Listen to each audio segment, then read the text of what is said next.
ಈ ಸಲದ ಬಜೆಟ್ನಲ್ಲಿ ನಿರ್ಮಲಾ ಸೀತಾರಾಮನ್ ಅವರು ಕಿಸಾನ್ ಕ್ರೆಡಿಟ್ ಕಾರ್ಡ್ ಇಟ್ಕೊಂಡಿರ್ತಕ್ಕಂಥ ರೈತರಿಗೆ 3 ಲಕ್ಷ ಸಿಗ್ತಾ ಇದೆಯಲ್ಲ ಸಾಲ, ಇದರ ಮಿತಿಯನ್ನು 5 ಲಕ್ಷಕ್ಕೆ ಮಾಡಿದ್ರೆ ಹೇಗಿರಬಹುದು ಅಂತಹ ಒಂದು ಆಲೋಚನೆ ಚಿಂತನೆ ಹರಿದಾಡ್ತಾ ಇದೆ. ಇಲ್ಲಿ 2025ರ ಕೇಂದ್ರ ಆಯವ್ಯಯದಲ್ಲಿ ರೈತರಿಗೆ ಅವರು ಇಟ್ಕೊಂಡಿರ್ತಕ್ಕಂಥ ಕಿಸಾನ್ ಕ್ರೆಡಿಟ್ ಕಾರ್ಡ್ಗೆ ಅದರ ಸಾಲದ ಮಿತಿಯನ್ನು 5 ಲಕ್ಷಕ್ಕೆ ಏರಿಸ್ಬಿಡ್ತಾರಂತೆ, 3 ಲಕ್ಷದಿಂದ ಅಂಥೇಳಿ ಒಂದು ಮಾತಿದೆ.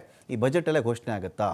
ರೈತರ ಬೇಡಿಕೆ ಇದೆಯಲ್ಲ, ಬಹುಕಾಲದ ಬೇಡಿಕೆ ಇದು, ಅದನ್ನು ವಿತ್ತ ಸಚಿವೆ ನಿರ್ಮಲಾ ಸೀತಾರಾಮನ್ ಈಡೇರಿಸ್ತಾರ ಅಂತ ಹಲವು ಸವಾಲುಗಳ ಮಧ್ಯದಲ್ಲಿ ರೈತರಿಗೆ ವಿಶೇಷ ಕೊಡುಗೆ ನಿರೀಕ್ಷೆ ಅಂತೂ ಇದೆ. ಕಿಸಾನ್ ಕ್ರೆಡಿಟ್ ಕಾರ್ಡ್ನ ಸಾಲದ ಮಿತಿಯನ್ನು ಜಾಸ್ತಿ ಮಾಡ್ತಾರೆ ಅಂತಲ್ಲಿ ಹೇಳಲಾಗ್ತಾ ಇದೆ. 3 ಲಕ್ಷದಿಂದ 5 ಲಕ್ಷಕ್ಕೆ ಏರಿಕೆ ಮಾಡುವಂಥ ಸಾಧ್ಯತೆ ಇದೆ. ಒಂದು ರೀತಿಯಲ್ಲಿ ಈ ಯೋಜನೆ ಮಾಡಿದ್ದೇ ಆದರೆ ಅನೇಕ ರೈತರಿಗೆ ಅನೇಕ ವಿಧದಲ್ಲಿ ಇದು ಲಾಭ ಆಗುತ್ತೆ. ಹಲವು ದಿನಗಳಿಂದ ಸಾಲ ಮಿತಿ ಹೆಚ್ಚಾಗಬೇಕು ಅಂಥೇಳಿ ದೇಶಾದ್ಯಂತ ರೈತ ವಲಯದ ಬೇಡಿಕೆ ಇತ್ತು. ಒಂದು ವೇಳೆ 5 ಲಕ್ಷಕ್ಕೆ ಏರಿಕೆ ಮಾಡಿದಲ್ಲಿ ರೈತರಿಗೆ, ಸಣ್ಣ ಹಾಗೂ ಅತಿ ಸಣ್ಣ ರೈತರಿಗೆ ಭಾರಿ ಅನುಕೂಲವಾಗುತ್ತೆ. ರೈತರ ಆರ್ಥಿಕತೆ ಇದೀಗ ಸುಧಾರಣೆ ಆಗುತ್ತೆ. ಹಳ್ಳಿಗಳಲ್ಲಿಯೂ ಕೂಡ ಸುಧಾರಣೆ ಕಂಡುಬರುತ್ತೆ. ಸದ್ಯ ಹಲವು ವರ್ಷಗಳಿಂದ ಇರತಕ್ಕಂಥ ರೈತರ ಜೀವನ ಮಟ್ಟ ಕೂಡ ಸುಧಾರಿಸುವ ದೃಷ್ಟಿಯಿಂದ ಒಂದು ಚಾನ್ಸ್ ಅಂತೂ ಅವರಿಗೆ ಸಿಗುತ್ತೆ. ಏನಂತ ಹೇಳಿದ್ರೆ ನೋಡಿ, 1998 ಏನಪ್ಪ ಈ ಕಿಸಾನ್ ಕ್ರೆಡಿಟ್ ಕಾರ್ಡ್ ಅಂದರೆ, 1998ರಲ್ಲಿ ಇದು ಜಾರಿಗೆ ಬರುತ್ತೆ, ಕಿಸಾನ್ ಕ್ರೆಡಿಟ್ ಕಾರ್ಡ್ ಯೋಜನೆ ಅಂಥೇಳಿ.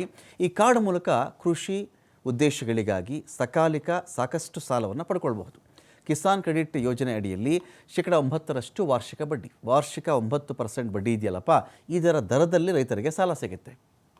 ಈ 9% ಬಡ್ಡಿಯಲ್ಲಿ 2% ಏನು ಮಾಡುತ್ತೆ, ಸರ್ಕಾರ ಸಬ್ಸಿಡಿ ಕೊಟ್ಟುಬಿಡುತ್ತೆ. ನೀವೇನು ಕಟ್ಟಿಬಿಡ್ರಪ್ಪ, ನಾನೇ ನಿಮ್ಮ ಪರವಾಗಿ ಕಟ್ತೀನಿ, ರೈತರು ತಾನೇ, ನೀವು ಬೆಳೆದಿದ್ದು ಜನಕ್ಕೆ ತಾನೇ, ದೇಶಕ್ಕೆ ತಾನೇ ಅಂತೇಳಿ 2% ನಾನೇ ಕಟ್ಟಿಬಿಡ್ತೀನಪ್ಪ ಅಂತ ಸರ್ಕಾರ ಹೇಳುತ್ತೆ. ಅಲ್ಲಿಗೆ ಎಷ್ಟಾಯಿತು, 7% ಬಡ್ಡಿ ಉಳ್ಕೊಳ್ತು. ರೈತರು ಅಕಸ್ಮಾತ್ ಇನ್ ಟೈಮ್, ನಾನು ಈ ಟೈಮಲ್ಲಿ ತೊಗೊಂಡಿದ್ದೆ, ಇಂಥ ಟೈಮಲ್ಲಿ ತೀರಿಸ್ತೀನಿ ಅಂತ ಹೇಳಿರ್ತಾರಲ್ಲ, ಆ ಸಕಾಲದಲ್ಲಿ ಸಾಲ ಪಾವತಿ ಮಾಡಿದ್ರೆ 3% ಬಡ್ಡಿ ಡಿಸ್ಕೌಂಟ್ ಬೇರೆ ಇರುತ್ತೆ.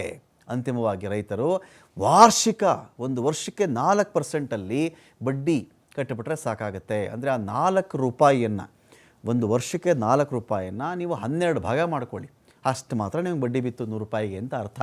ಸೊ ನಬಾರ್ಡ್ ಮಾಹಿತಿ ಪ್ರಕಾರ 2023ರ ಜೂನ್ವರೆಗೂ 7.4 ಕೋಟಿ ಕಿಸಾನ್ ಖಾತೆಗಳಿವೆ. 2023ರ ಜೂನ್ನವರೆಗೂ ಒಟ್ಟು 8.9 ಲಕ್ಷ ಕೋಟಿ ಸಾಲ ಸೌಲಭ್ಯವನ್ನು ಕೊಟ್ಟಿರತಕ್ಕಂಥ ಮಾಹಿತಿ ಇದೆ. ಗ್ರಾಮೀಣ ಭಾಗದ ಯಾವುದೇ ಬ್ಯಾಂಕಲ್ಲಿ ಕಾರ್ಡ್ಗೆ ಅರ್ಜಿ ಹಾಕ್ಕೊಳ್ಬಹುದು. ಪಹಣಿ ಸೇರಿದಂತೆ ಭೂ ದಾಖಲೆಗಳನ್ನು ಕೊಟ್ಟು ಪಡ್ಕೊಳ್ಬಹುದಾಗುತ್ತೆ.